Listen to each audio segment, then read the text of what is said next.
Well, my opinion about what equipment we've needed sure has changed since we have lived in the COVID world for the last year and a few months now. I always would say you need a squat rack, but of course, when we no longer had our gyms, I had to really change my mindset.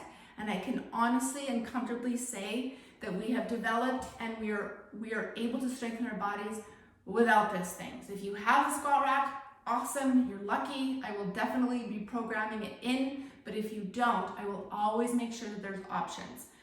Couple of pieces of equipment that you do need, however, suspension trainer. Okay,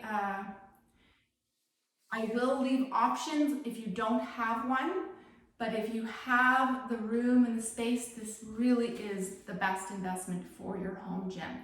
Or when the gyms open up, this comes in a tiny little bag and you can bring it with you, but typically gyms actually do offer these as well. Just make sure though, if you do bring your own suspension trainer to the gym, that you're watching it because things go missing quickly in gyms. You're going to need bands. Sorry, I should have grabbed one. Just a second here.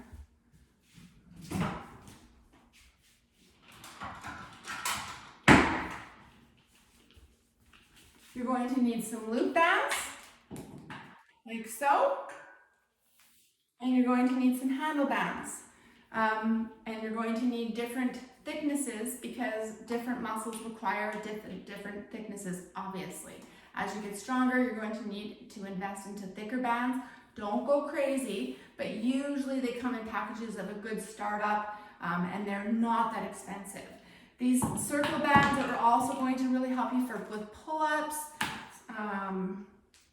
overhead presses, that sort of thing, pulley system. These bands are going to be good too. Hip circles, I really should have grabbed this stuff. This is my Wolfberg Hip Circle. It goes over the knee typically, and it's great for glute activation as well as keeping your knees out. So this is a great tool. We also use it with hip thrusts. Dumbbells selection, I would not advise you to go crazy on the dumbbells.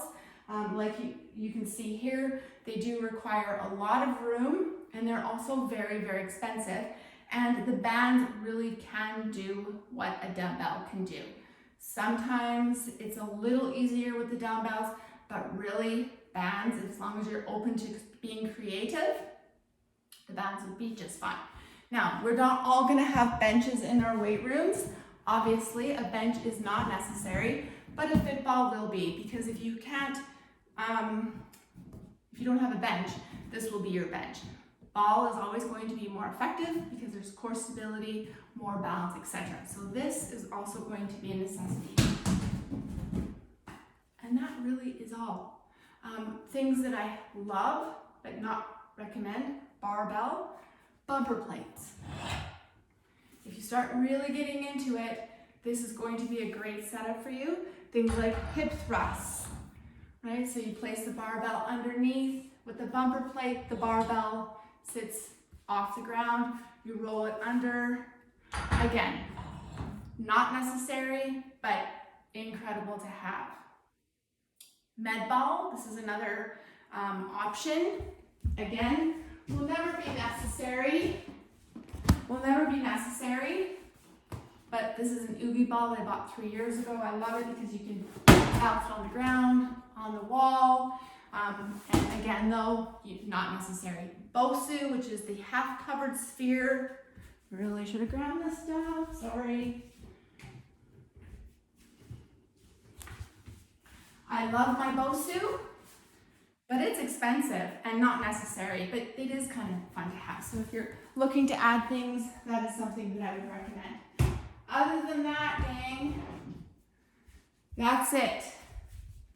If there is any time and exercise that I have given you without an option, please let me know.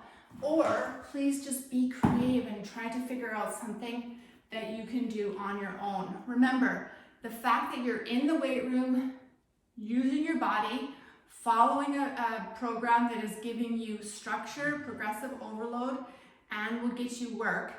As long as you have that, if you have to be a bit creative, with the odd exercise because we're stuck at home with minimal equipment, that is absolutely okay. But as you can see, you really don't need a ton of stuff.